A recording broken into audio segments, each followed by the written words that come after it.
আপনার জীবনে যারা সবচেয়ে বেশি ভালোবাসে, যাদের দোয়ার ছায়ায় আপনি আজ বেঁচে আছেন, তারা হলেন আপনার মা ও বাবা।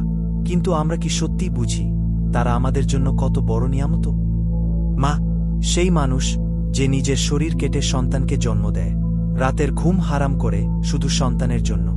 বাবা যিনি মুখে কিছু বলেন না, কিন্তু দিনের পর দিন নিজের স্বপ্নগুলো বিসর্জন দেন যেন সন্তান স্বপ্ন দেখতে পারে। কোরআনে আল্লাহ বলেন, তোমার প্রভু আদেশ করেছেন তুমি কেবল তারই ইবাদত করবে এবং মা বাবার সঙ্গে সদ্ব্যবহার করবে। সূরা বনী ইসরাইল আয়াত 2-3। ভাবুন তো, ইবাদতের পরেই মা বাবার হক এসেছে। আজ আমরা অনেকেই ফোনে কথা বলতে বলতে মা বাবার ডাকে বিরক্ত হই। অনেকেই মনে করি তারা কিছু বোঝে না, অথচ তারা আমাদের জন্যই সব বুঝতে শিখেছে। রাসূল সাল্লাল্লাহু আলাইহি ওয়াসাল্লাম বলেছেন, যে ব্যক্তি মা বাবার প্রতি ভালো আচরণ করে না তার জন্য জান্নাত হারাম।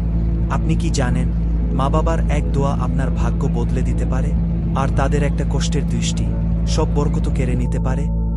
মা বাবা বেঁচে থাকতে যতটা সময় দিতে পারেন দিন। তারা মারা গেলে আপনি শুধুই ছবি দেখে কান্না করবেন, কিন্তু তখন আর স্পর্শ করতে পারবেন না। আজই সময় একটা ফোন করুন, জড়িয়ে ধরুন, ক্ষমা চান, ভালোবাসা প্রকাশ করুন, কারণ একদিন তারা আর ডাকবেন না। ভিডিওটি শেয়ার করুন যেন আরও কেউ মা বাবার হককে ভুলে না যায়।